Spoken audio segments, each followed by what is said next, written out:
Good evening, I'm Reshmin Chowdhury. This is a kick-off special here on talkSPORT. Too good to go down.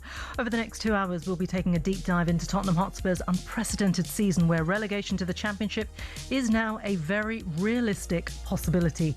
I'm joined by the Athletic's Jack Pitt-Brooke and the former Spurs goalkeeper Brad Friedel to take a look at what on earth has gone wrong, why the club are in this position and what the future may hold for the Lily Whites. Too good to go down on talkSPORT.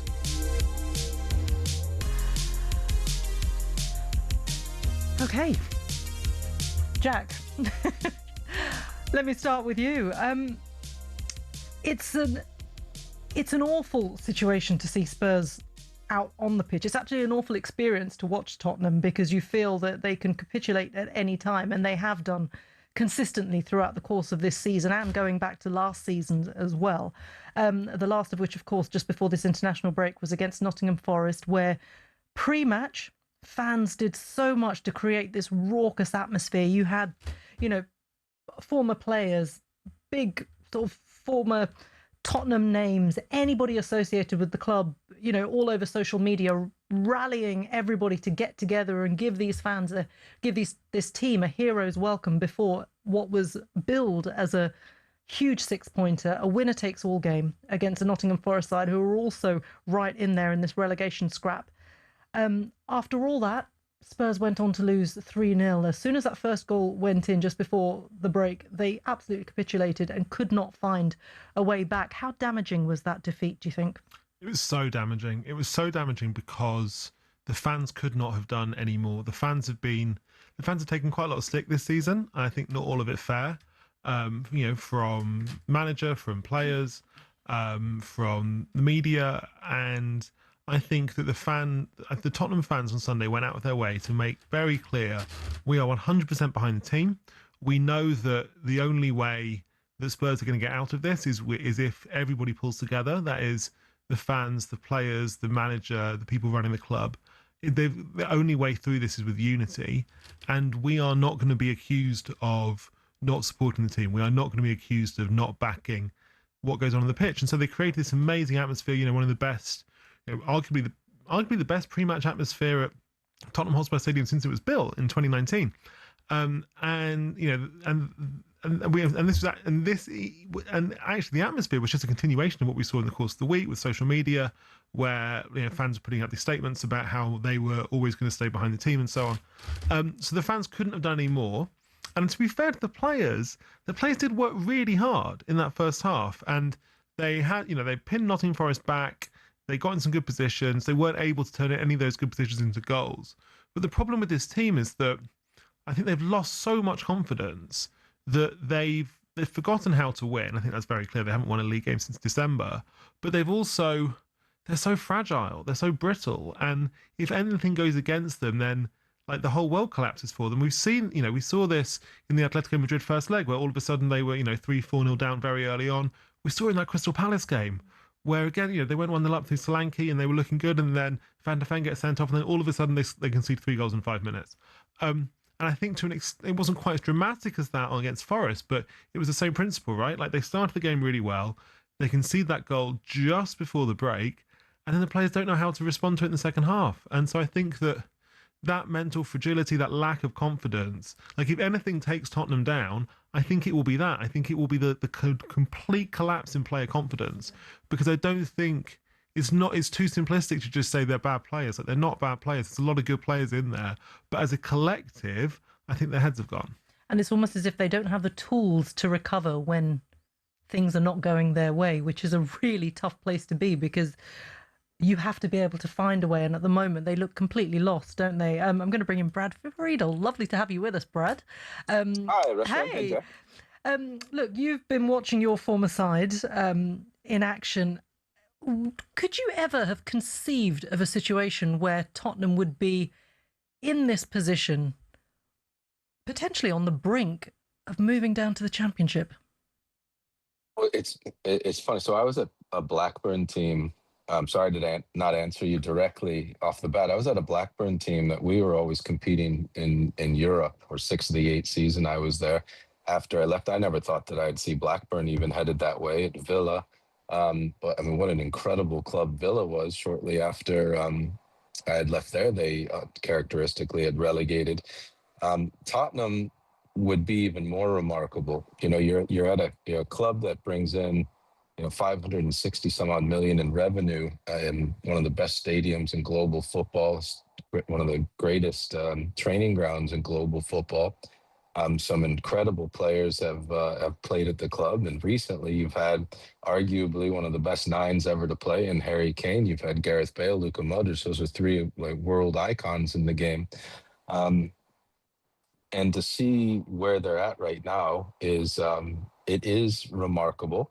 However, now that they are in the relegation fight and now they've started to slip down, I understand a little bit more why they're losing games now than how they got there in the first place. How they got there in the first place, that's the remarkable part for me.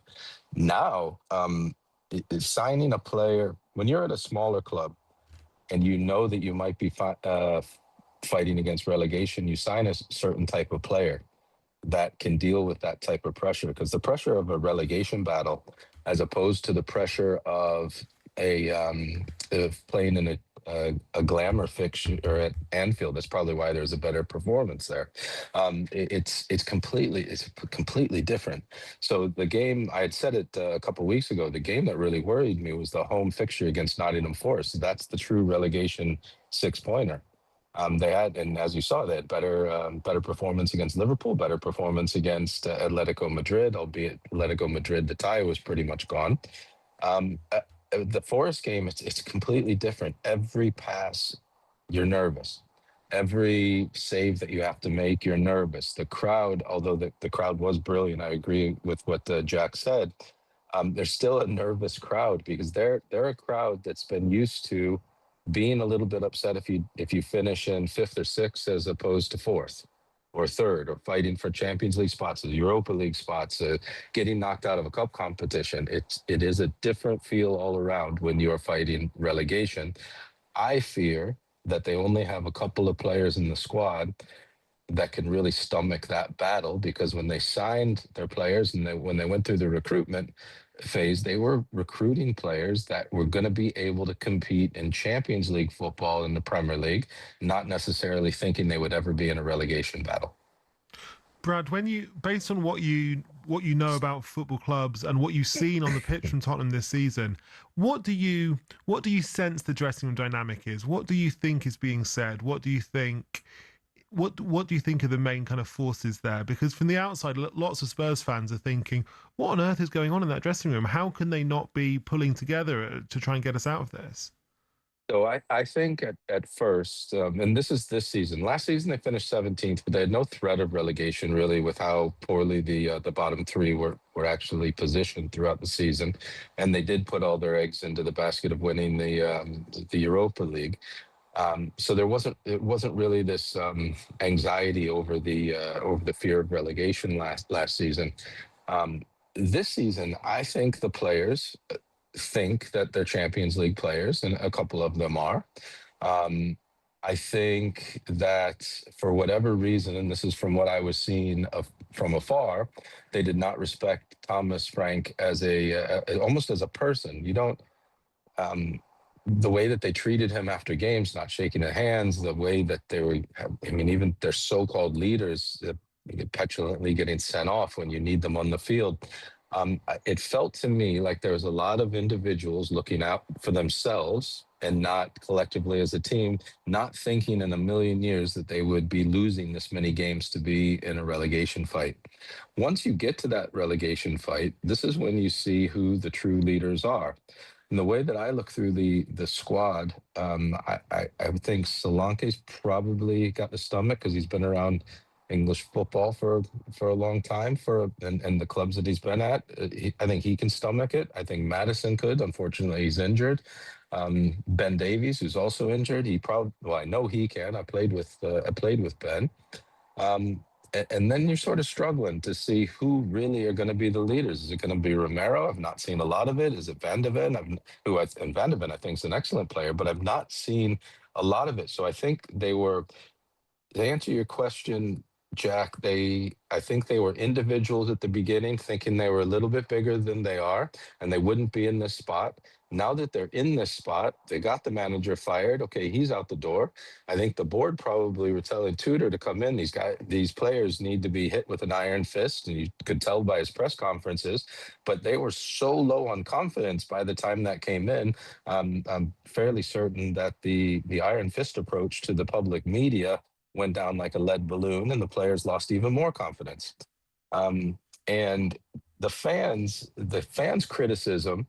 I don't agree with people giving the fans criticism. The fans have been used to something different for a long, long time. And when I watch Tottenham play at times this season, the one thing that is always a certainty, no matter what position you're in, no matter what league you're in, is you can work hard, you can keep yourself as fit as possible. And I saw players not really giving as good of an effort as you've seen them do in the past or with their previous clubs.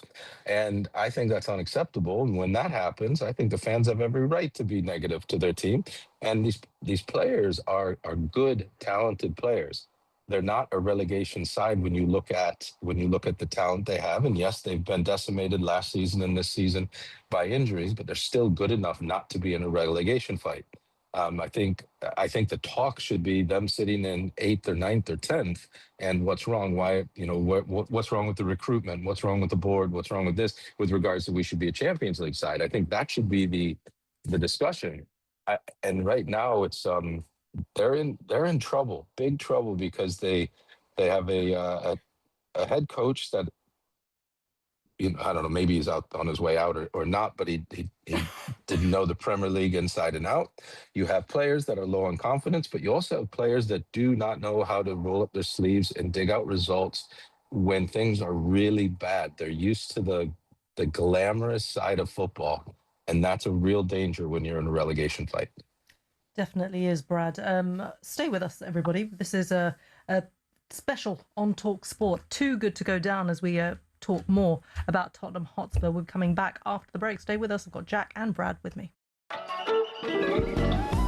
Good evening, everybody. You're listening to a kickoff special here on talkSPORT. Too good to go down. I'm joined by the Athletic's Jack Pitt-Brooke and former Spurs goalkeeper Brad Friedel. We're talking about how on earth Spurs have got in this position in the first place, where they're on the brink of relegation, only a point and a place above the relegation zone. Brad, before we head to the break, you were talking about the players, whether they have the stomach for this relegation battle. And it's really interesting because, Jack, you have an interesting take on this. I just want to see, Brad, if you agree with this. Yeah, Brad, one thing that I've been wondering watching Spurs this season is that us in the media, we've spoken so much this season about Daniel Levy and the Lewis family and Vinay Venkatesham and Johan Lange and the recruitment and all that stuff. And we've not really spoken about the players. And I just wonder whether the players know that whatever happens on the pitch, ultimately the blame is going to get directed at the club, at the boardroom, at the strategy. And that means that the players themselves will be kind of they'll be hidden from blame, basically. And I just wonder whether the players have kind of to an extent sheltered a bit behind that, and whether because they know that it's an excuse, right? Like, however, they can lose as many games as might happen, but ultimately the blame will be directed upstairs rather than on them. When you're relegated, I mean, thankfully in my career, it never came close to being relegated. I think you can always only really blame the players. Maybe if a head coach or manager gets it drastically wrong, but essentially when you go over the white line, the coach isn't out there playing for you. It's up to you as a player to, if you're a leader, then lead the players. If you're an experienced player, help the less experienced player. If you're an older player, help the younger player. If you're a younger player that has a lot of confidence, then you can help the older player that's quiet. You have to come together as a team. Of all the names you mentioned on the board, there's only one that it was an enormous mistake, and I've said this many, many, many times, is to get rid of Daniel Levy. It was not the answer. And I know Daniel was under severe pressure from the fans and from the board, because he was the one that was always the name and the face of it. But Daniel knew how to collectively get a team together that was first and foremost going to get to that 38, 40, 41, 42 point mark and not be relegated. And I'm going back to the time when they first took over the club. And then he was also from time to time been able to create just wonderful squads on a strict budget. Now, you can argue all day long if you liked the wage control or not. That can be discussed all the time. But one thing that was for sure is Daniel Levy's teams were always going to be safe. He built an incredible stadium for the club, not all on his own, of course, and an incredible training ground. But Daniel was also not the one with the money. Daniel had to go get the money from the Lewis family and the board, or from revenue streams that they created. And Daniel did a very good job of making sure that Tottenham was in a very good fiscal place while also being competitive on the field. Was there a lack of trophies to show for it? Yes, there was. But it's also very, very difficult to break into the top teams when it comes to really getting into the upper echelons of finances, which Daniel got the club firmly with the foot in the door, being, as I said earlier in here, 560 million in revenue, I think it was last year. But they are still behind the likes of even Man United, Liverpool, Arsenal, Man City, when it comes to Chelsea, players wanting to play for them. And what ends up happening when the recruitment team goes and tries to sign players, they're going to get in the same sort of negotiations with players that Man City wants, that Liverpool wants. And the players and their representatives will say, well, he'll come to Tottenham if it's for more money. And then you have to think, okay, so now am I only signing a player that is coming here for money? And am I going to break my wage structure for that? Is that going to put the club into financial difficulties in 2, 3, 4 years from now? And this is what Daniel was very good at deciding what to do. And I'm sure some people were frustrated about it along the way, but they still needed to do a little bit more work to get players from around the globe to want to sign for Tottenham ahead of some of the other clubs. So yes, the players are the ones to blame. And I also think the real pushing out of Daniel was to blame, and that's on the board members. The fan pressure against Daniel, that happens all over the world. When you win games, then the chairman's brilliant, and when you lose games, he's not. That for me is not really relevant. It's when you push them out, do you have a plan to take the club forward? And they come out with a statement about how much money they're going to spend, but then they don't spend any, thinking probably that they could get to the summer window, but here they are now trying to fight off a relegation.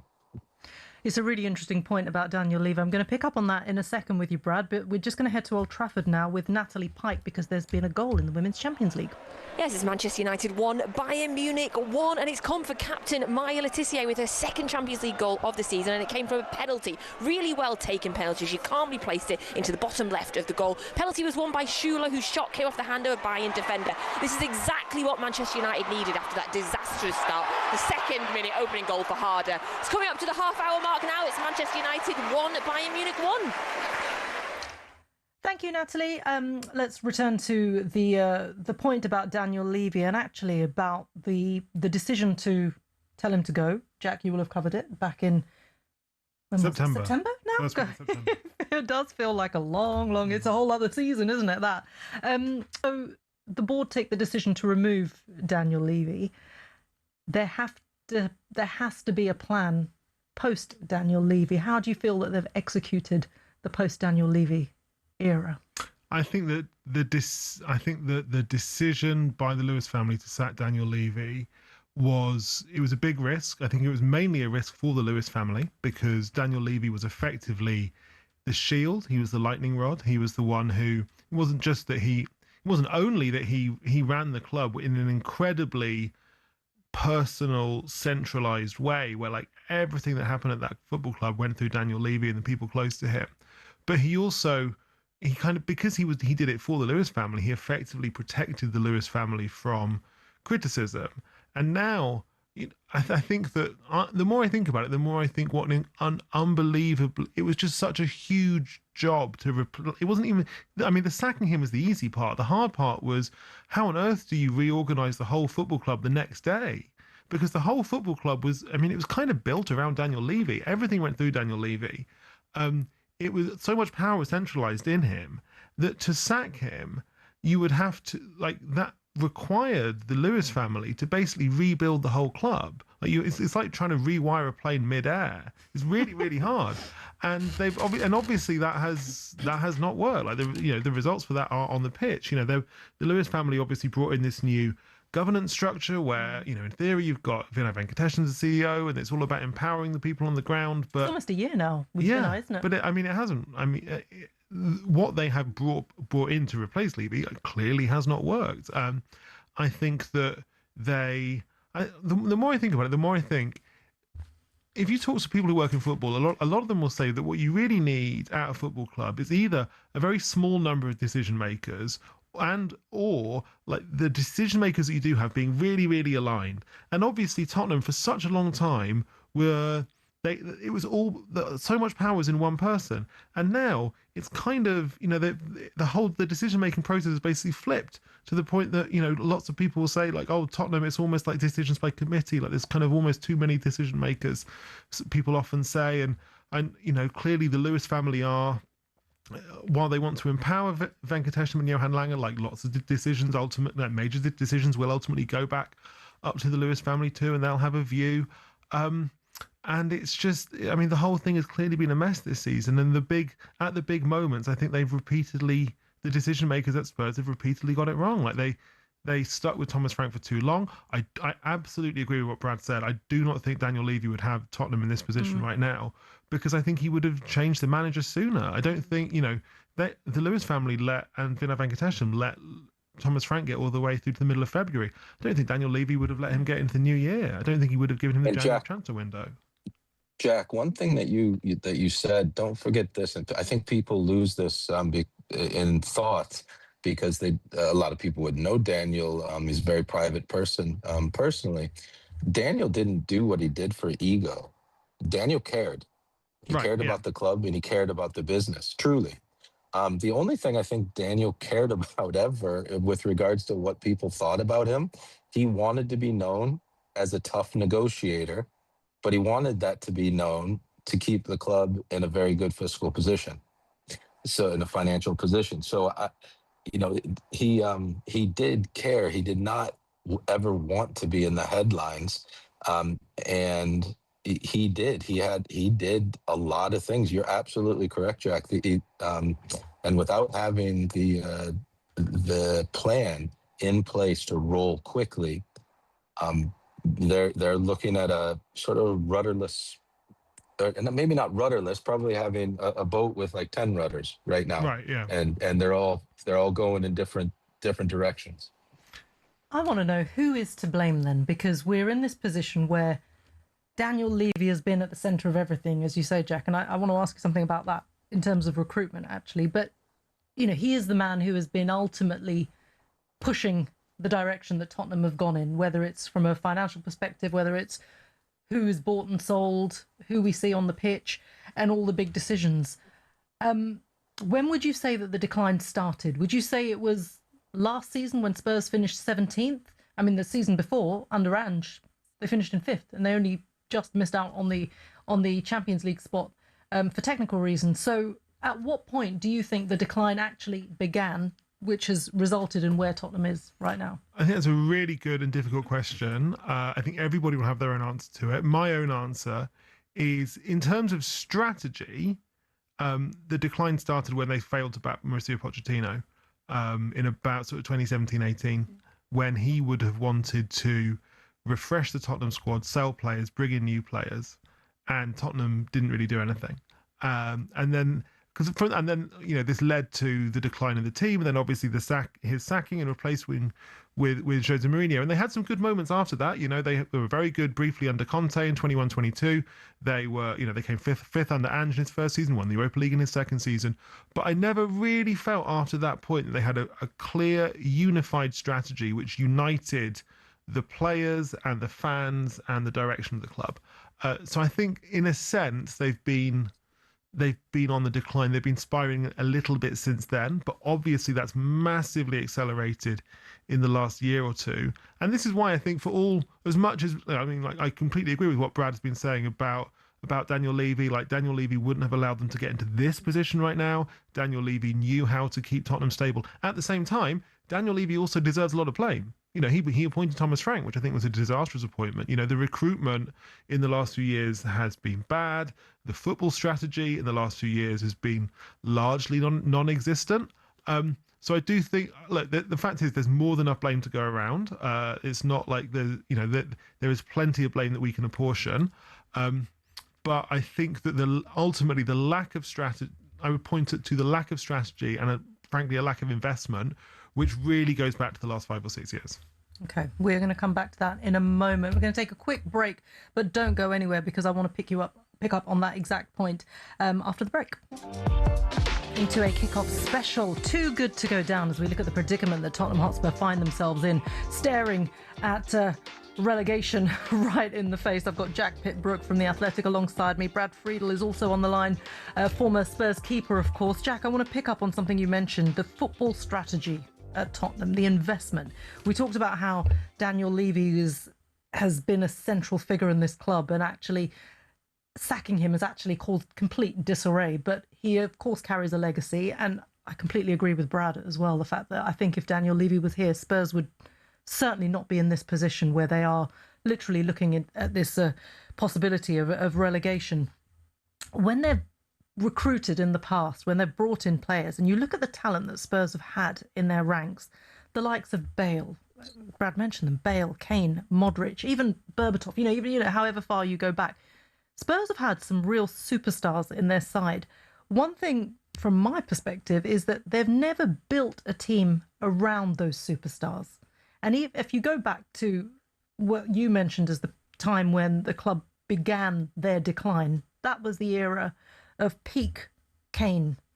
You look at the team that was there, Toby Alderweireld and Jan Vertonghen and Kyle Walker and Moussa Dembele, and the type of talent that Spurs had at that time, and the fact that what they never did was build a team around their star players. I think that was almost a fluke, almost. All those players coming together at that time, they all clicked under Mauricio Pochettino at that time, but they've never moved forward to try and progress the team to move to the next level from there. Whenever they've recruited, it feels as though they've just slotted players into certain positions, but it's never with a strategy to build around the vast talent that they had to move forward. I think they did build a team. They did build a very good team around Kane and Son, but not for long enough. Like, the fact is, the fact they got 86 points in the 16-17 season, that is such an amazing record given how little money they had to spend. I think that shows that they were able to build a good team, but what they couldn't do was continue that. And then they had this terrible situation where they had Kane and Son, like two all-time great players, Kane and Son, in the peak years of their career, and yet the team around them was kind of declining. But this is what I mean, that when they had those players, you peak Son, peak Kane, why on earth didn't they say then, we're onto something amazing here? I think to an extent I think if I was being really sympathetic to Levy, I would say there was a recognition that when they had Kane and Son, they needed to get a manager who was a kind of win now manager, right? Not a manager to build in the long term, a manager who came in to try to maximise Tottenham's chances in the short term. And so they got Mourinho in November 2019, and it didn't really work out. And they tried again after that with Conte, who came in November 2021, and he was really, really good for half a season. But the problem with having guys like Mourinho and Conte is that if you're going to have that kind of manager, you need to go out and buy them top players. Like, there's no point in having like a manager who specializes in winning trophies with 6 out of 10 players. And yet that's basically what they tried to do during both the Mourinho and the Conte eras. And it's such a shame that Kane left in 2023, Son left in 2025. Obviously, Son did get that moment of winning the Europa League, which was fantastic. But the best years of those players' careers were ultimately playing for a team which was slightly confused in its strategy, where the players around them were getting worse. And we can see that. I mean, that's so obvious, right? Look at in the peak years under Poch, who was the right back in the team? It was Carl Walker, and then it was Kieran Trippier, and then it was Aurier, and then it was Matt Doherty, and all good players in their own way, but like there's an obvious decline there. And I think that dynamic, I mean, it's kind of in that context. Is it a surprise that Harry Kane didn't sign another contract? Is it a surprise that? I mean, I think it's a surprise he stayed as long as he did. Yeah, well, I think even that, I think he stayed as long as he did in part because he signed that 6-year contract in 2018, right? But that was at the point where I think Pochettino just signed a new deal and it felt like everything was looking up for Spurs. But then later in the summer of 2018, Tottenham didn't sign a single player. And so it's clear at that point that they were not doing the work in the market that they should have done. And I just feel like the other problem that Spurs had in this sense is that I almost feel like the way that they got Kane and Son, that is, Kane came to the academy, and they got Son from Bayer Leverkusen for 20 million in 2015. And I almost think that was like a blessing and a curse in the sense that I wonder if on one subconscious level it made Tottenham think that you can get world-class players without spending 100 million on them. But the reality of the market nowadays is that if you want top talent, you have to go and pay for it. Like the recruitment market is so much more competitive now than it was when Spurs signed Son from Bayer Leverkusen or Luka Modric from Dinamo Zagreb or Gareth Bale from Southampton. Like the market is so hard now, and Spurs used to be good at finding like who's the next superstar going to be in the form of Bale and Modric and Son and Kane. And now I just don't think they can do that. I don't think they don't have those kind of glamorous superstar players anymore. And I don't even think they know how to get them. And if I was running Tottenham, I'd be worried about that, because that, like, having those superstar players is such an integral part of the club's identity.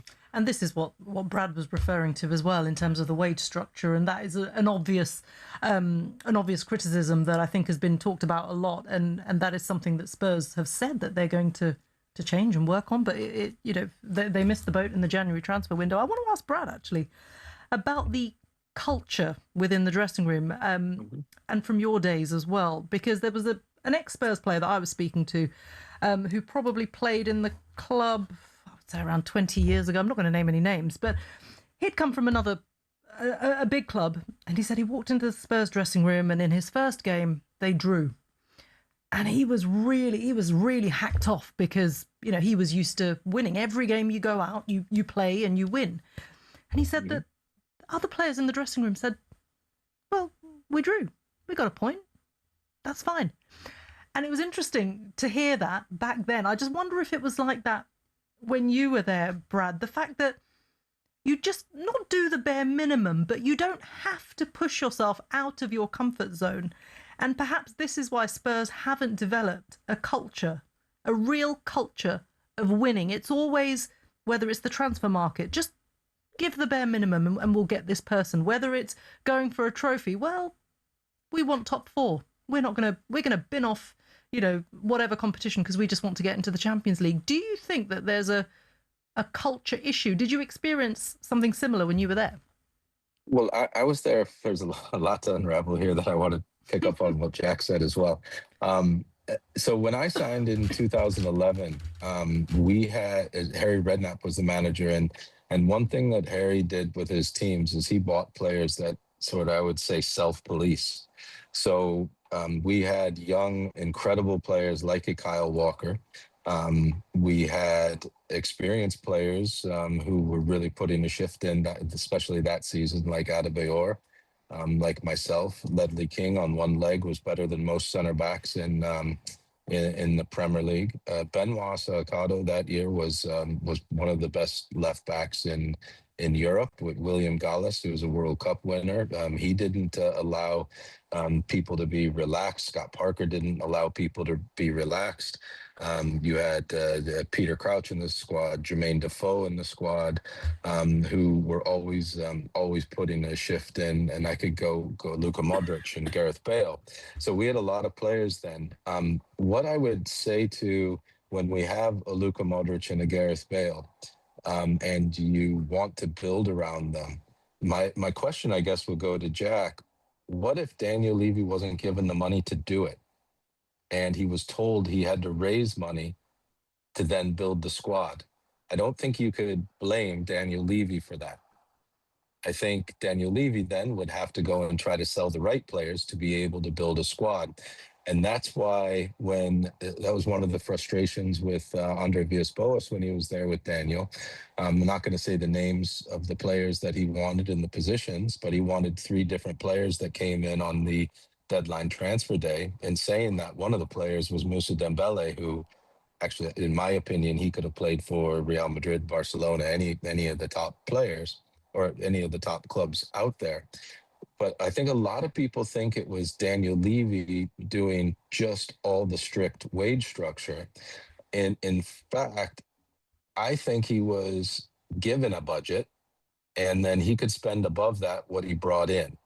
So when you talk about the culture creation, the first year that I was there, we were on point, and I think we were a striker away from really breaking into the top 1, 2, or 3. I think we finished 4th that season. That was the year when Chelsea won the Champions League, and we didn't qualify for the Champions League because they didn't have the rule changed at the time. Then I think for 2 seasons, the culture dropped a little bit, and then that's when they brought Mauricio in and it picked back up. Where I would agree with Jack wholeheartedly, I really would have loved to see Mauricio and Daniel carry on longer together, because I think for any weaknesses Daniel has, Mauricio has the strength to cover it, and vice versa. And I thought they both worked really well together. I'm sure frustrating behind the scenes sometimes with each other, but they worked really well together. I would have liked to have seen that continue. And possibly this part, I don't know. This is just me guessing. I've never asked Daniel, and I would never ask Mauricio, or actually it's more a question for Daniel. I think maybe when they lost out to Leicester City in the Premier League, that may have motivated Daniel to maybe think he had to go get a proven winner as a manager. And when Jack touched on it, when they brought in Mourinho and Conte, they're used to seeing different things in the clubs. They're not used to seeing trying to set up a wage structure to win a league. They're not used to seeing more of a Moneyball approach to winning a league. They're used to going in and saying, I need a number, whatever it is, a 9, 10, and a 6, and that has to be in one of the top 3 transfers in global football this summer. And they're used to that. And they're used to getting that, and then they're used with the mentality. And I would say that once Mauricio was building up a very good mentality at the club. And yes, it has gone down and down and down, but I think a lot of that goes hand in hand with manager after manager after manager. And hindsight's a tremendous tool, but I think if Mauricio and Daniel stuck it out together, they would have had more success. But that's me knowing both the characters, and maybe me just being able as a third party to sit back and see what they're both excellent at, and what maybe one might lack the other could to pick up. But I do think people should dive into a little bit more of what resources Daniel was given to be able to build that squad. And I think most people would find that it was a little bit more difficult to create all the quality players around the already top stars with budgets that he was given. I think that's an interesting point. And actually, it's something that a lot of people have said, that whilst it's easy to blame Daniel Levy, I mean, you mentioned it, Jack, everyone can blame Daniel Levy for everything. He's been the shield for the Lewis family. And now actually everything has been exposed that it isn't all on him. There actually hasn't been a strategy outside of Daniel Levy, and actually that maybe Brad is probably right, that because when you control the purse strings, you control everything. Oh yeah, I mean, Brad is absolutely right on that point. Like it is simply not the case that the Lewis family would have wanted Daniel Levy to spend hundreds of billions of ENIC money, and Daniel Levy said no, I don't want to. It's just, and that's why I think a lot of Spurs fans have got a degree of skepticism about the club's transfer plans since Levy's sacking in September, right? Is that I think a lot of people will say, well, if the Lewis family really wanted to spend a lot of their money on footballers for Tottenham, they've had 25 years. Like ENIC bought out Alan Sugar. ENIC bought Alan Sugar's stake in Tottenham in 2000. So ENIC, the Lewis family, however you want to put it, have had a really long run at this. Like they've been they've been owning that they've been majority shareholders in the club for such a long time that I think that I think a lot of fans will say, well, when are you going to spend money on the club? Well, they didn't in January, and Brad, you mentioned that, and I think that's come back to haunt them because I think they thought the people in charge right now, that's Lewis, that's Johan Lange, that is Fina Venkatesham as well. They did feel that they might have a bit of a cushion up until the summer transfer window, but of course Spurs needed reinforcements immediately, and they didn't get them. In terms of, because I know Brad, you're going to be leaving us very shortly, I just want to ask you, what is going to happen next? What do you think is the fate of Tottenham Hotspur going into the end of? Oh, I know. I'm so sorry. I'm just laying it on you. No. It's a tough. The last it's a really 7 tough. games, it's a really difficult one to actually look at because there's so many. Yeah, because there's so many ifs and buts and so many things that can happen. But from where Spurs are, and bearing in mind there's an international break now, you hope that the players will take some time to reflect and think. But in your mind, looking at where the club are, how they've performed, what's going to happen next? I think I'm not a proponent of hiring and firing and chaos at the club and somebody else coming in, different voice, but something has to be done to lift the confidence of the players. And unfortunately, it doesn't seem like it's going to be necessarily from inside the pitch unless somebody like Maddison can get himself fit and really be fit for 75, 90 minutes in games. Kulusevski's also a miss. There's a couple others. They have to get some leaders on the field, and if they don't get fit to be able to lead on the field in the games, then unfortunately they're probably going to have to go and get somebody that can motivate them off the pitch. And I don't see that happening right now with the staff that's there, and that's an unfortunate thing because I don't like it, all the chaos of managers going in and out. And if they don't find that, I really fear for them,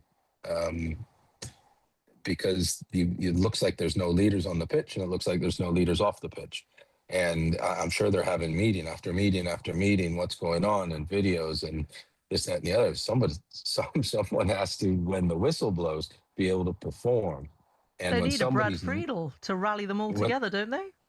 we had at all the clubs that I was at, we always had multiple guys that could wear the armband. I mean, it goes back to Liverpool days, Blackburn days.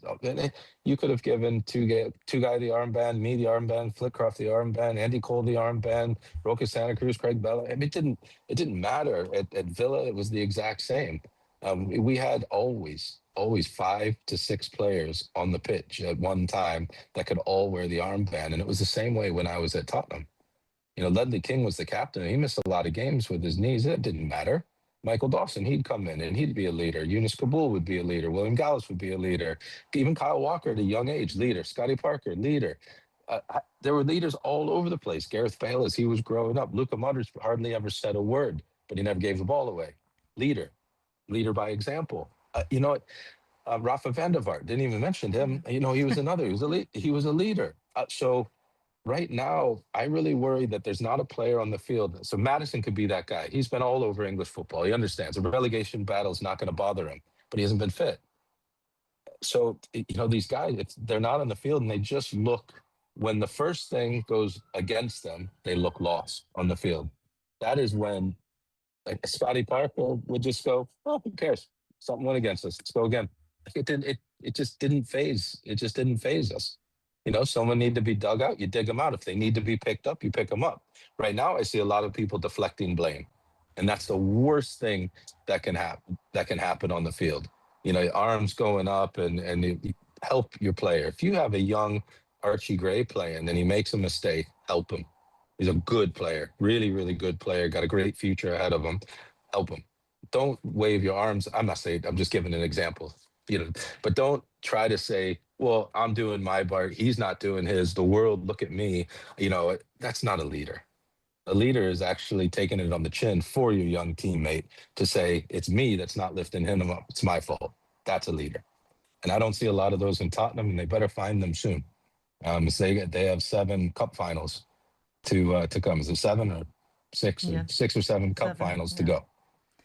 They certainly do, Brad. Thank you so much for all your insights. Thank you for joining us as well. Brilliant to get your take on where Tottenham are, and also just take us a little bit, further back to your days and the inner workings of the club as well. Really fascinating stuff. So thank you so much for joining us. That was Brad Friedel, of course, former Spurs goalkeeper, joining us for this kickoff special. Too good to go down here on talkSPORT. Stay with us. We'll continue talking Spurs after this.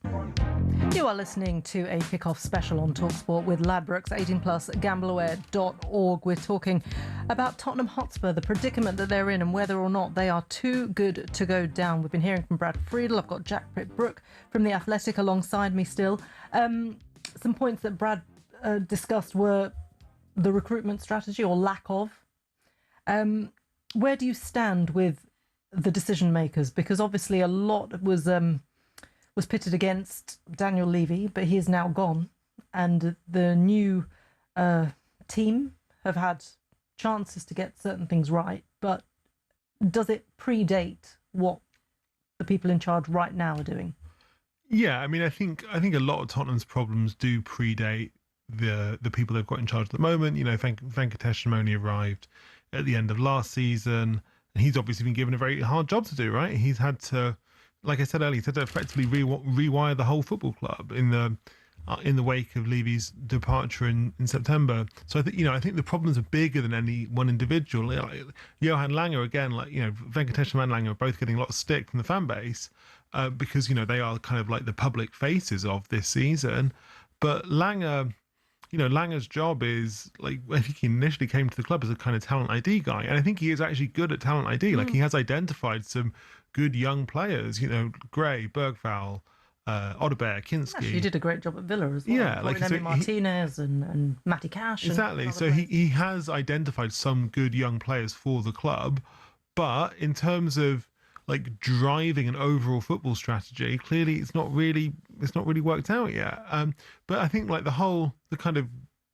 the issues behind the scenes are obvious if you look at, say, Fabio Paratici, for example. Paratici was managing director of football, had to resign in disgrace after he was banned from football, stayed on as a consultant, came back to the club in October as one of two sporting directors, this new dual sporting director model. It lasted 2 months. 2 months later, he was on his way out to Fiorentina. And so I think, Tottenham are now looking for another co-sporting director, in theory, to work alongside Johan Langer next season. So that kind of endless churn of people behind the scenes is really unhelpful.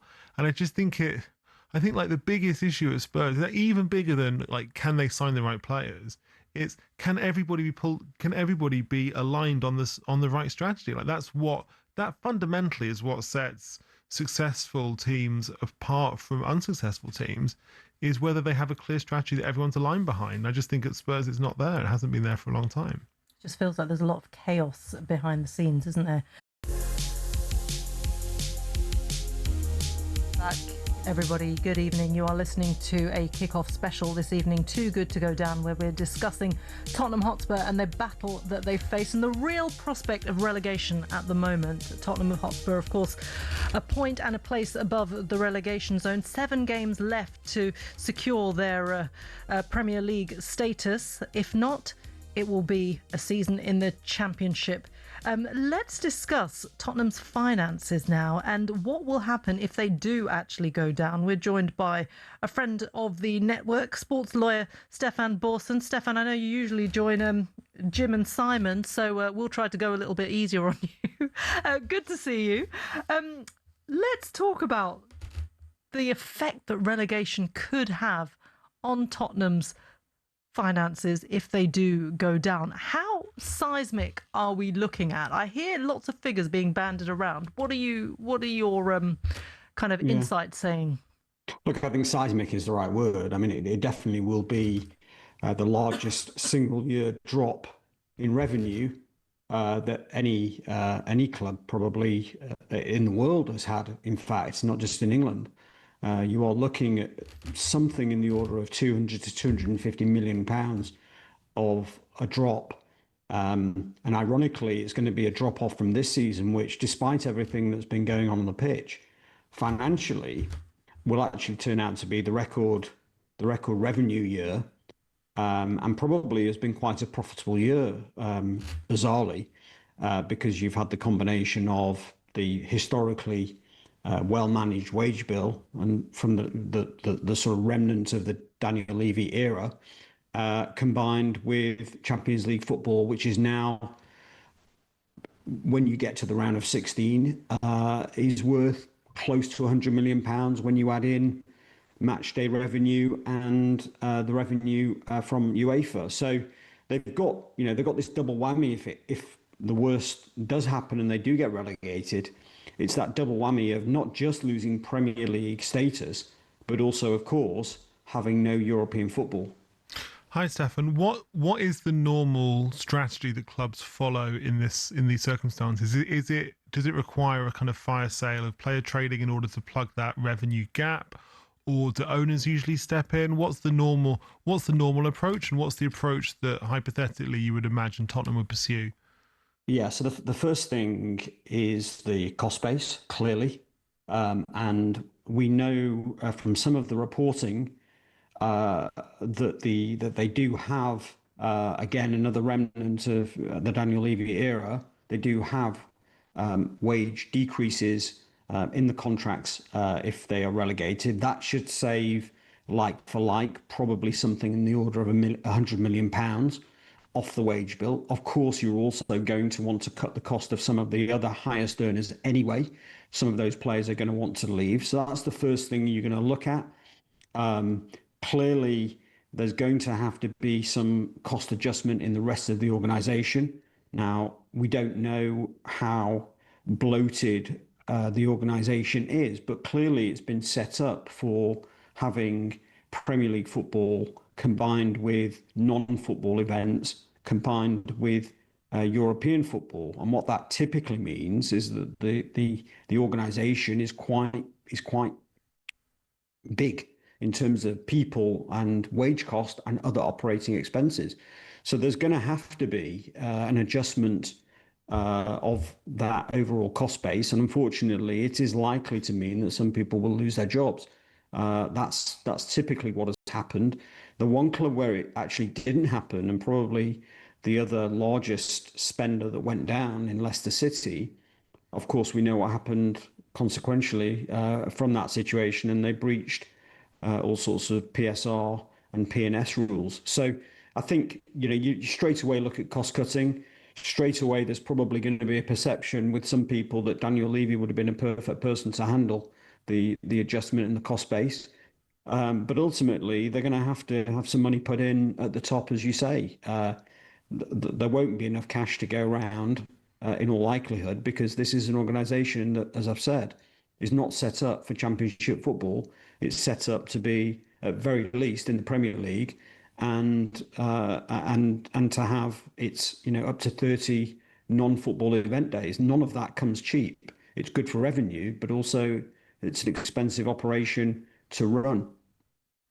We've seen other clubs like Manchester United cut costs like meals for their staff, and Tottenham are a club that provide that for every single member of staff as well. So as you rightly say, Stefan, there will be job losses, which is a terrible thing for the community if they do go down. Do they have any kind of financial headroom if they do stay up, though? Yeah, I think if they stay up, they have already suffered a relegation of sorts for next season with the lack of UEFA competition. I think this is something that we will see over the next few months, because not only do we have this relegation issue at the bottom of the table, but we also have this relegation issue out of UEFA competition, and particularly out of the Champions League. And it's something that potentially one of Chelsea or Liverpool may suffer for next season. And because of the scale of the Champions League now, the sorts of numbers that you miss out on by not being in the Champions League are actually not far off what happens if you get relegated. The problem here is that clearly Spurs have got both. If they do get relegated from the Premier League, and that's a lot to deal with.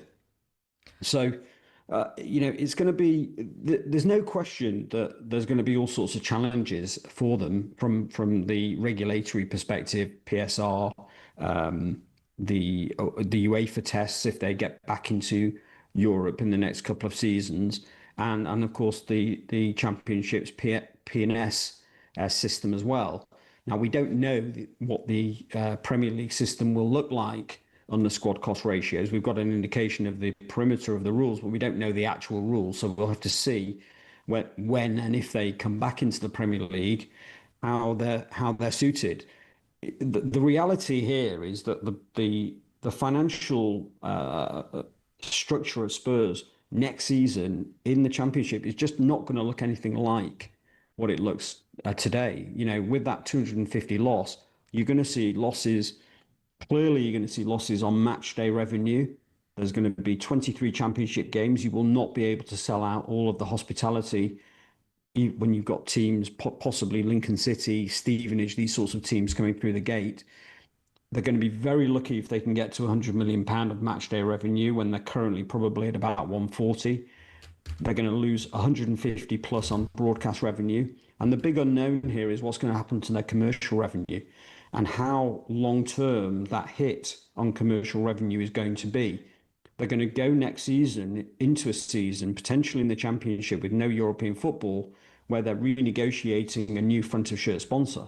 We know, for example, that AIA are going to vacate that front of shirt product. We know from the Chelsea situation that it's not been that easy to sell it. But if you're trying to sell it as a Championship team and one that's not in Europe, it's going to be that much harder. And that's £40 million a season, perhaps even more. So you may well see not just the hit one season, even if they come back, but there may be this tail impact, particularly on the commercial side, that might hurt them for a while. And that's then when you get into challenges with the regulation and the headroom and PSR and the replacement squad cost ratio. Stefan, there's been so much speculation for years at Tottenham about a potential sale, and ever since Daniel Levy's dismissal in September, the Lewis family have been very, very clear about this, that they don't want to sell the club, they want to continue to run the club.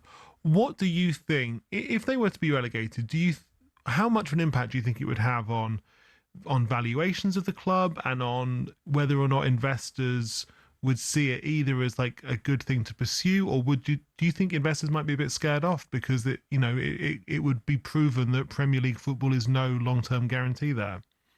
Yeah, I think this is one of the big issues that Premier League clubs have got generally. This sort of situation was not meant to happen.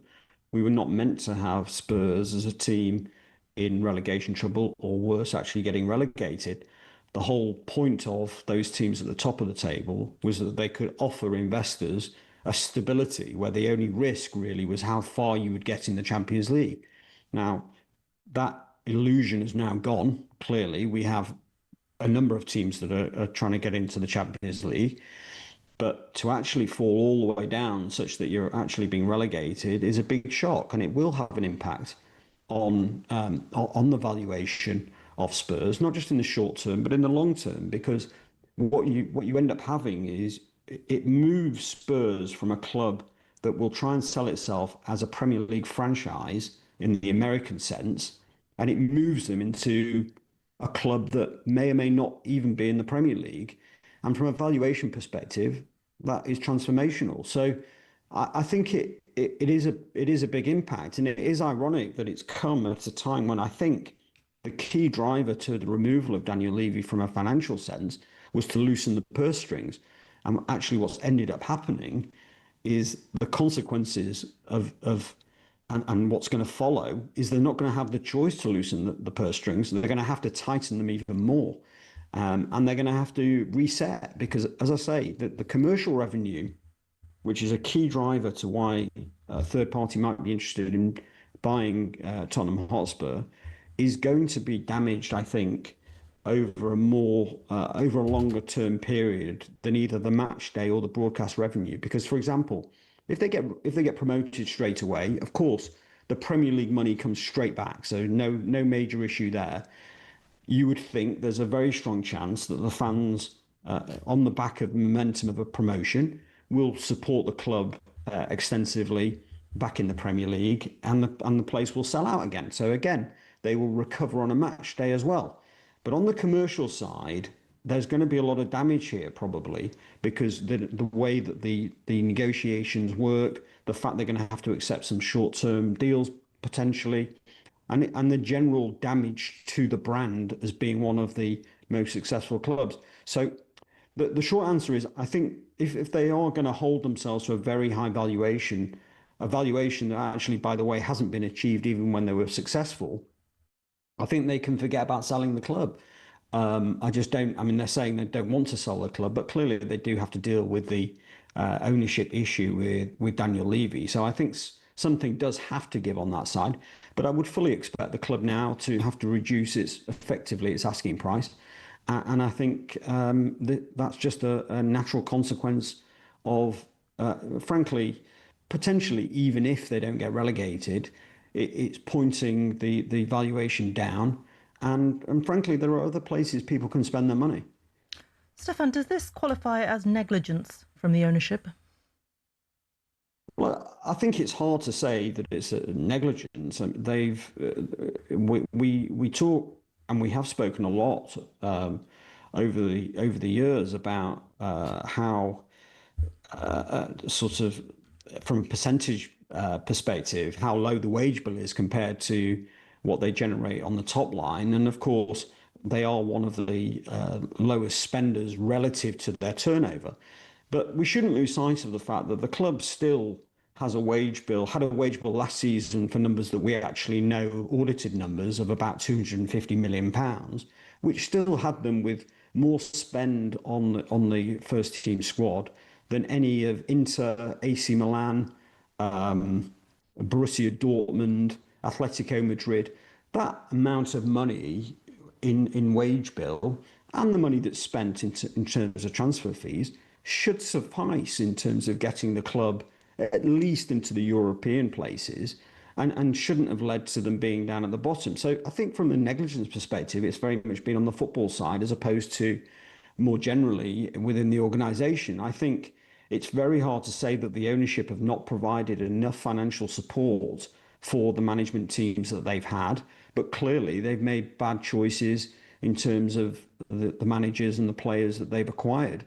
And that's really, I think, if you talk, I think negligence is probably the wrong word, but that's clearly where the underperformance has come. Indeed. Stefan, thank you so much for joining us. Stefan Borson, their sports lawyer, giving a fascinating take on where the club could end up should relegation end up being the eventuality. You are listening to Kickoff on talkSPORT with Ladbrokes, 18 plus, gambleaware. Good evening, everybody. You're listening to Kickoff on talkSPORT. It's a special for you today. Too good to go down. We're talking about Tottenham Hotspur.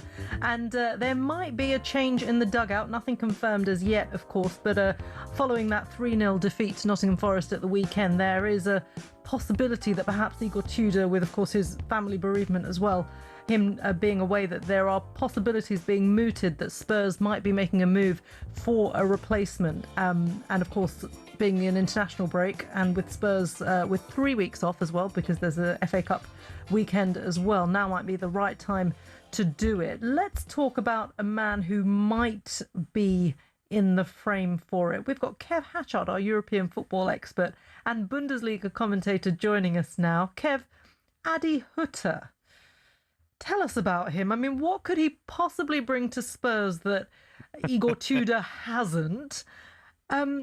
I mean, they can't choose badly twice in a row. Tell us a little bit about, should Spurs fans get excited at all about a replacement who has never worked in the Premier League? I don't think the Premier League thing is relevant necessarily. I think it's more down to the mess that Spurs are already in, because at some stage we are going to have to start looking at the players, aren't we? Because Igor Tudor came in, he was a guy that had a history of short-term impacts. So you look at what he'd done at Juventus last season, for example, he'd come in and done what he was asked to do, which was to get them into the Champions League. He managed to do that on the final day. But at Spurs, it really hasn't happened for him. And obviously, as you say, there is now a personal issue away from the pitch, so that's a totally separate issue, and that changes the dynamic as well. So look, on Adi Hütter, this is a guy who's experienced, this is a guy whose English is very good, this is a guy who has played some really attractive football at clubs. If you look at his time when Eintracht Frankfurt were playing really well, You know, they got to the semi-finals of the Europa League in 2019, nearly knocked Chelsea out, lost at Stamford Bridge on penalties. And they had Luka Jovic, Ante Rebic, Sebastian Haller. They played some really exciting stuff. I thought he was unlucky to get the sack at Monaco this season as well. Do you think he would be the kind of man who could galvanise this team? Because as you say, I mean, maybe it is down to the players because Igor Tudor has tried. It just didn't work. Does he have a different approach, do you think? I think he would have perhaps a softer approach. I think that's fair to say. And, you know, at times at his clubs, you know, he got a tune out of some Monaco players who lacked experience, and he managed to develop some of those players there. He managed to find a way to get the best out of the players he had largely at Eintracht Frankfurt. Even though he made a bad start there, he actually managed to turn that round. He went out of the cup to a lower league team when he first arrived there and didn't make a great start in the league, but really turned that around. But then when he was at Borussia Mönchengladbach, there was talk that he'd lost the dressing room and didn't quite have the click with those guys that he would have wanted. It's a really difficult job. And I think this is what Igor Tudor has realised. You know, you're going in there with players who didn't expect to be in a relegation battle, with players who are very low on confidence, and a squad that doesn't quite hang together, and an enormous amount of injuries. So, you know, I can say that Adi Hütter is a good coach. I do believe he is. I think he's tactically flexible. I think he plays attractive football for the most part. But the overall question is, who is the answer? Who can go in there and really make these players perform to what they're capable of? Because Thomas Frank couldn't do it. Igor Tudor hasn't done it. And they are sliding towards disaster. There's no doubt. Do you know, I was describe it as the impossible job, but to be honest, I've been saying this for the last 2 or 3 years, so I don't think that's changed, which is disastrous for Spurs at the moment. Let's talk about someone else who's being linked.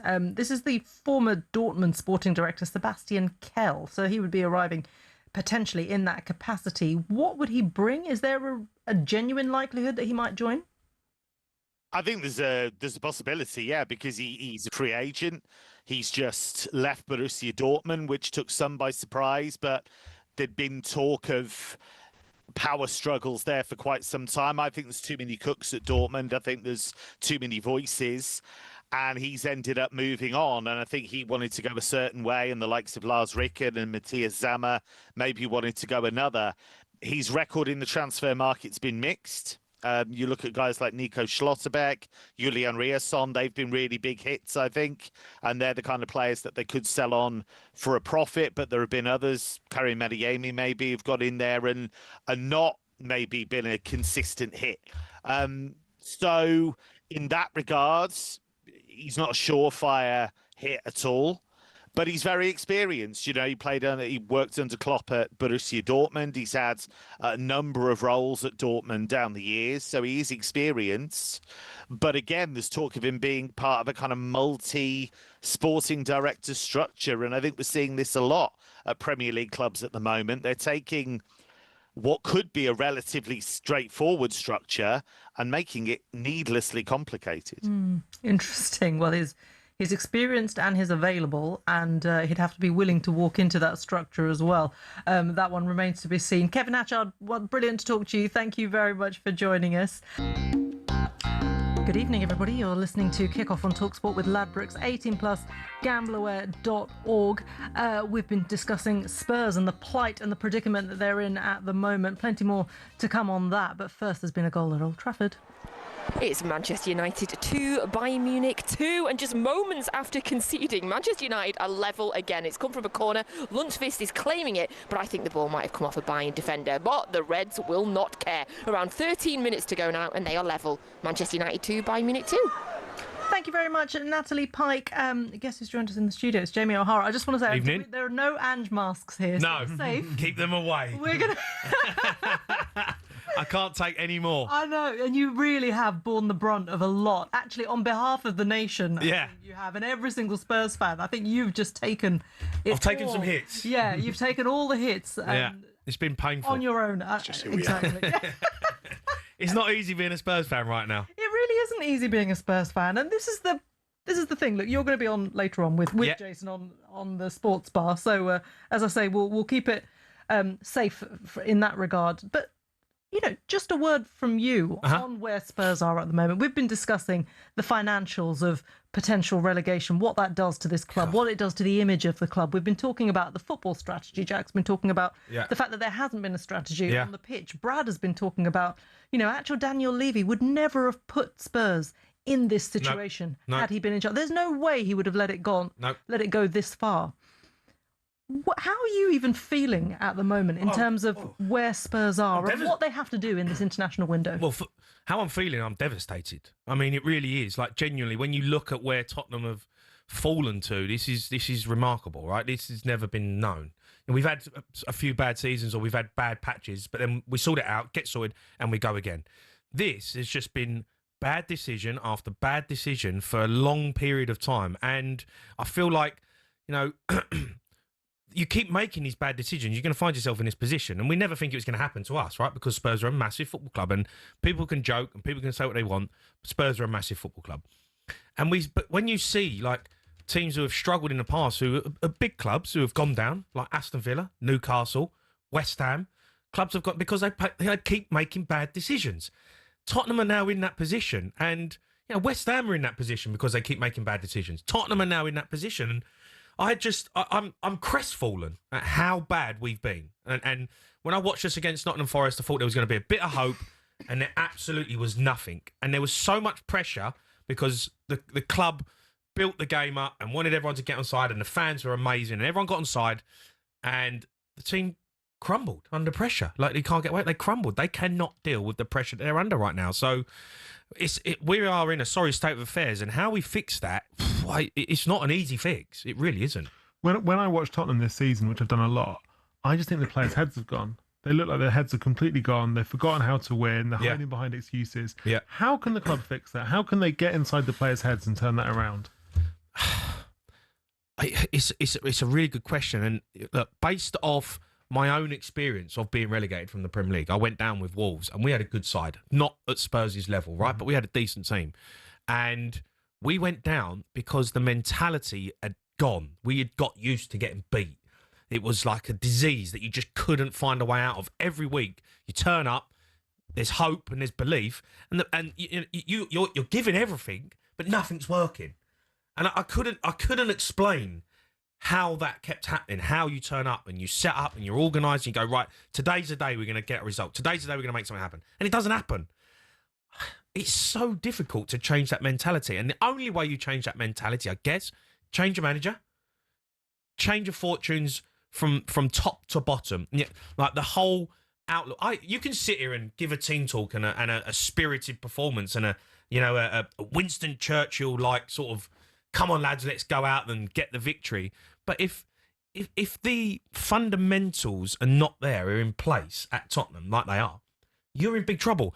Recruitment, training, mentality of the board, right people in the right places, like sporting director level and manager level, coaches, physios. If everything's not right, eventually you can't change that. It's so difficult to change, and that's where Spurs are at. I think they've got so many things wrong there that now they've found a positions where it's panic stations, and they've got the last roll of the dice is to get a new manager. Can he come in and just give these players some belief to go out and win a couple of games? It's interesting because Spurs have not been in this position before. We've seen clubs like Crystal Palace flirt with relegation, Burnley go up and down. Newcastle, as you say, have been there. There are other clubs who have, even West Ham and Nottingham Forest, they've been in and around that situation. So Spurs players clearly have no idea how to deal with this mess. They don't. But they don't. They really don't, Reshmin. They don't know how to deal with this. There is two types of footballers. There's the footballers that play at the bottom end of the Premier League table, right? And they are used to it. They know how to fight. They know how to get results. They know where their level is. They're good Premier League players. Then you've got the top Champions League football players, or the ones who are on the cusp of European football players. The players who've got a bit of arrogance, a bit of something about them. They're different mentalities. They're different types of footballers, and you've got that. When you find yourself in this position, then footballers get found out because they are not used to doing it. They're not used to scrapping. So it's a real problem because you've got to try and get them players to find a way. You've got to try and get them players to fight. And they, at the moment, against Nottingham Forest, they just capitulated, fell apart. Do you think in hindsight, given what a mess they're in the January window, they should have gone and got some of the players who are used to fighting to stay up. They should have got 4 or 5 players. I don't think they thought they'd be in that position. That's the other thing. Well, the whole bringing in Igor Tudor, I thought they don't realise where they're at right now. I don't think Spurs have genuinely thought we'll be all right. Yeah. We always figure it out. We'll win a couple of games. We've got enough good players. We'll win a couple of games. Igor Tudor gets out of it. We'll get through to the end of the season and we'll go and get Pochettiono. Lovely, jubbly. We start again. And we'll write this season off. No. Every game is so difficult. The Premier League is so hard, so difficult. And now they've found themselves in an absolute mess and they don't know where to turn. They don't know where to turn. They don't know. I don't think this board knows who to bring in. Do they go with an Addy Hutter? Who's Addy Hutter? Like, genuinely, who is Addy Hutter? Like, it's laughable. It's laughable. Really? Come on, you're going to talk to me 7 games to save Tottenham's season in the Premier League. He's never managed in the Premier League, and you're going to bring him in and expect you need someone like we say Harry Redknapp, right? But that's because we go with experience. You know, he knows his formation. He knows how he's going to play. He's not going to beat around the bush. He's just going to go in and he's going to pick a team and go and play. He ain't been in the game for 10 years. And that's what we're looking at. It's ridiculous. It is ridiculous that Tottenham are in this position where they don't know where to turn. They don't know where to turn. And if they get this one wrong, because I think they're going to make a change, right? If they get this one wrong, we are going down. Spurs will go down. And if they bring in Addy Hutter, that is a massive roll of the dice. Yeah. Massive. Do you think that fundamentally points to a lack of football knowledge, football expertise at the top of the club? Yes. Yeah, absolutely. Clueless. Like, genuinely clueless. And then we can say what we want about Daniel Levy, and Daniel Levy made some terrible decisions, and he messed around with when we could have got Raya and we get Vicario, and you can bring up Eze and Morgan Gibbs White, all these sort of things that Daniel Levy's done. Daniel Levy wouldn't have allowed this to happen. We would not be going down with Daniel Levy in charge. He would not have allowed it to become he would not have appointed Igor Tudor. It wouldn't have happened. So the problem we've got now, we've got people in charge, Johan Lange. What's he done to get this job? It's one of the biggest jobs in football. Sporting director at Tottenham Hotspur Football Club. It is one of the jobs in the world that you would want. Look at that stadium. Look at the facilities. Look what you're in control of.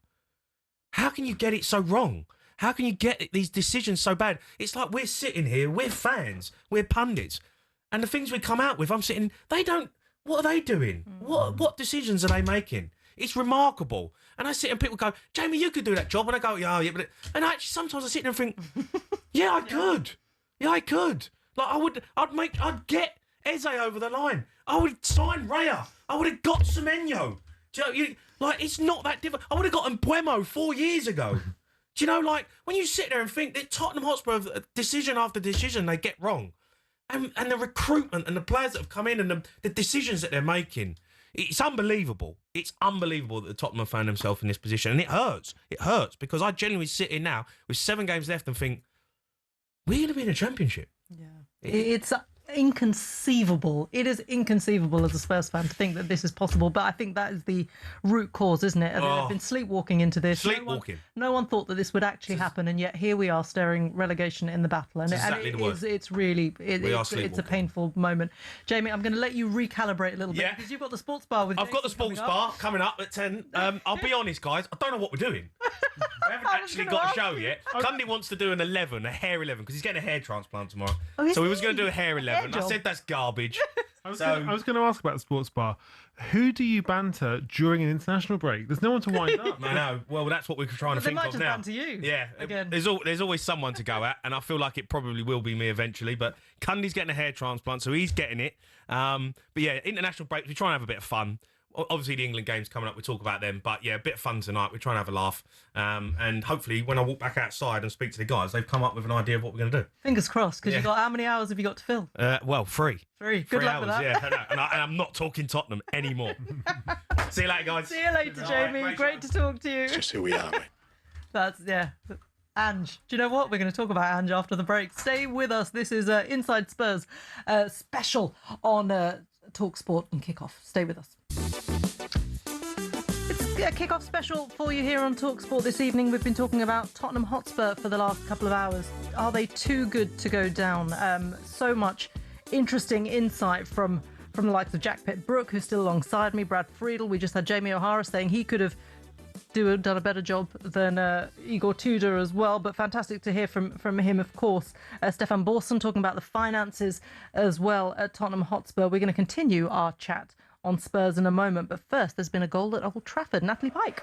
Manchester United 2, Bayern Munich 3. We're into injury time here, and it's substitute Barbara Dunster with the goal of the night. She picked the ball up just inside the 18-yard box, took a little smart touch, and then curled the ball home. Heartbreak for United, who now just have moments to try and find a third equaliser of the night. It's Manchester United 2, Bayern Munich 3. Thank you very much, Nat. Jack, look, we've talked about so many kind of themes that have probably led Spurs to this point. Of course, there was a huge moment last season where, of course, they finished in 17th, but at that time there were 3 worse teams in the Premier League than Tottenham Hotspur, so they were able to survive, and Spurs, of course, won the Europa League. You were out in Bilbao, I was out in Bilbao, you were out there working, I went out with my brother, and we had the most amazing time. And it was incredible for Spurs fans, actually. Feels like a long time ago. It feels like a different era, actually. Yeah. And of course it was. It was under Ange Postecoglou, who was lambasted for that comment, "I always win in my second season." But do you know what? He did it. And interestingly, I bumped into Ange Postecoglou at in Paris a couple of weeks ago when he was out there with UEFA for the PSG Chelsea game, and I bumped into him in the hotel, kind of in the hotel bar, and had a really long chat with him. I mean, I half hugged him, really, just to say thank you. I told him all about Bilbao, and we had a long chat about where Spurs were. Later on, I was with TNT, and we got him on our show as well, and we were talking about him. And one of the things I did ask him was, do you ever think about what might have been had Spurs allowed you to continue with the project that he had started? And there's something to be said about a group of players and a management team who win something together. It creates a beautiful story. It sets a path for an amazing journey. And of course, we know that was cut off very soon after, when Ange Postecoglou was giving his marching orders, and he said, "I knew it was coming."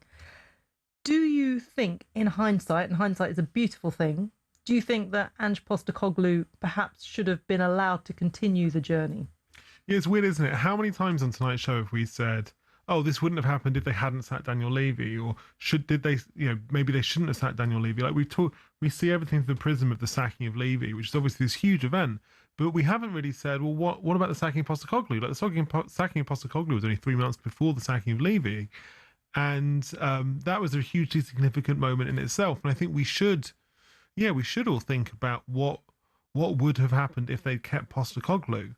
I mean, I think the first thing to say is that the decision to sack Postecoglou and replace him with Thomas Frank was, the official argument made at the time was that this would make Spurs, I forgot what the exact wording was, it was something like more competitive in all competitions, or to compete on all fronts. Yeah, compete on all fronts. Yeah. And that has just turned out to be total nonsense, right? In the sense that, like, Spurs have not competed on all fronts at all this season. Like, they did okay in Europe, and they've been much worse. They've been much worse in the Premier League. Out of the FA Cup. Yeah. Cup. So in that sense, it's kind of failed on its own terms. The decision to sack Postecoglou has failed on its own terms, and I think that the kind of underpinning logic when they did it was, we'll make Spurs, we'll make Spurs like hard to beat, which they haven't been. We'll make them better at the back, which they haven't been. We'll make them, more tactically flexible, which they haven't really been either. So in that sense, it's been a disaster. I think, and so even at the time, I think there were a lot of people Spurs. I think Spurs was quite divided on this at the time. I think there was obviously a huge amount of like public support for Postecoglou, but I think now you'd really struggle to defend the decision to do it.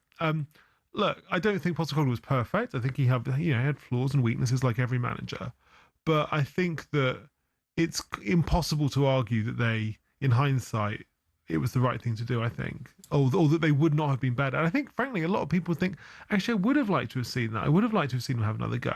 And the one other thing that Postecoglou had, which I think is, and I think, we've talked about, I think we've been quite nice to Daniel Levy over the course of this show, but I think we've got to be really critical on this point.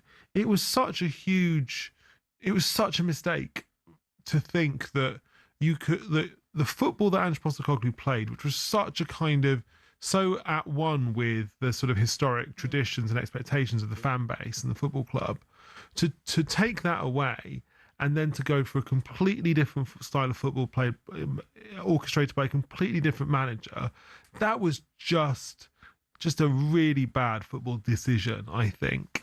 And I think that given how bad the football's been this season, and given how bad the results have been this season, I would have loved to have seen Postecoglou get a third go at it.